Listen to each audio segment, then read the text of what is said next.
Alrighty, we're almost done. If you haven't done 14 through 17, make sure you do that before you watch the screencast. If you prefer, do one sentence at a time and then pause the screencast and come back and check it. You could do it that way. Number 14, the top skirt of her dress caught on the lip of the door and made an ominous ripping sound. So I see of, on, of again, and that's it. So of what? Of her dress. Dress is a noun, so that's a prepositional phrase. On what? On the lip. And of the door. Now I'm going to go look for my conjunction. And I see here it's and. And I can tell right now that this is going to be a no.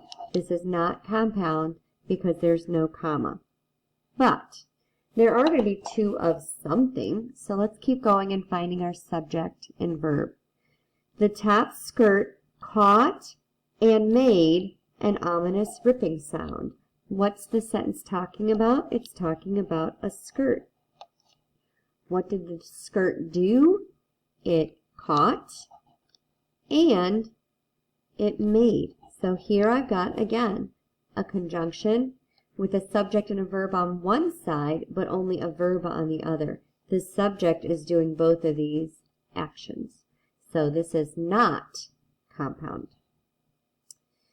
Number 15, unfortunately, Sophronia hit the pudding on her dispatch, and the maid screamed. I see on as a preposition. On what? On her dismount.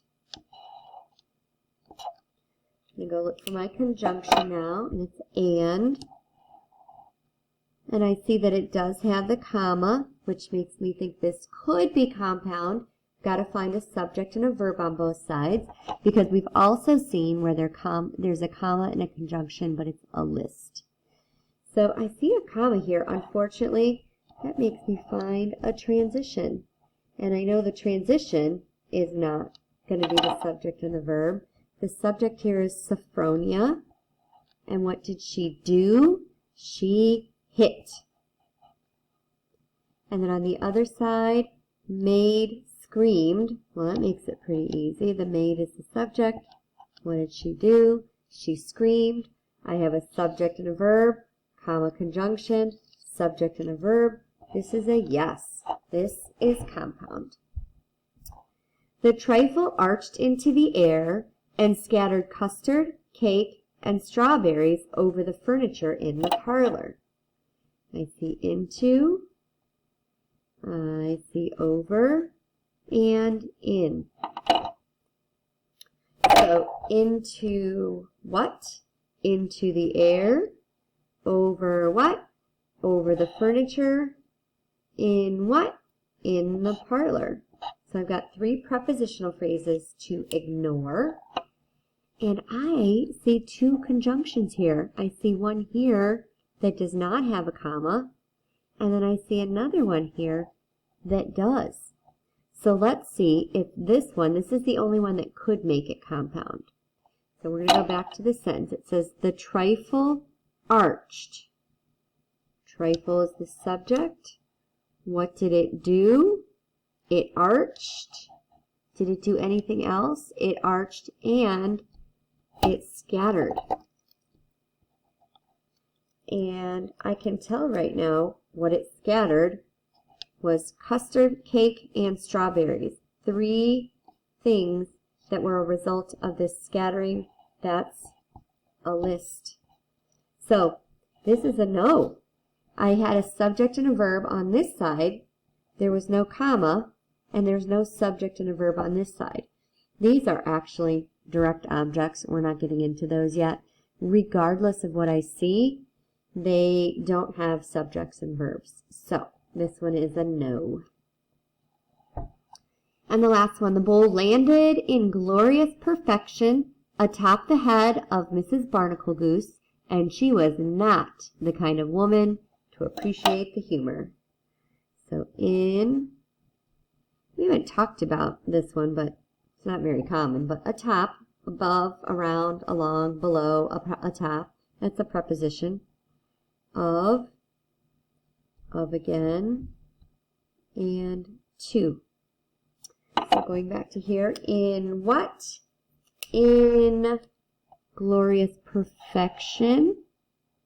Atop what? Atop the head. Of what? Of Mrs. Barnacle Goose. Of what? Of woman. And then to what? Oh, I see to has a verb after it. To what? To appreciate. So appreciate's a verb here. All right. Now I'm going to go look for my conjunction. I see it over here. And it does have a comma before it. So I'm going to look to see, is there a subject and a verb on this side? Pause. Sorry, Zeke. All right. The bowl landed. The subject here is bowl. What did it do? It landed. So I've got a subject and a verb, my comma conjunction. She was not the kind. Who am I talking about? She. And there's that verb was. Whenever I see am, is, are, was, and were, be, being, been, always a verb. Subject and verb, comma conjunction, subject and a verb. This is a yes.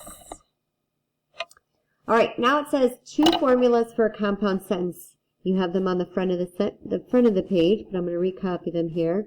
When you have a subject and a verb with a comma conjunction and another subject and a verb, and then a subject and a verb with a semicolon and a subject and a verb.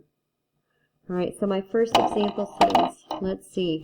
Zeke barked at a squirrel, comma, so Mrs. Culleton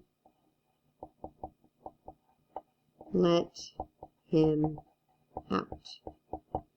I could rewrite that sentence over here, same way, but instead of the comma conjunction, he barked at a squirrel, I'm going to change that to a semicolon. Mrs. Culleton let him out. So you're going to write a couple of other sentences to practice. If you want me to check it, you can certainly bring me your paper and I will let you know if your sentences look okay. I'm going to suggest that you try different conjunctions. So don't just do and. We've talked about how conjunctions have different meanings. So I did so here. Maybe I'll try but and for. Try a different conjunction for each of these. All right, best of luck. Test next Tuesday.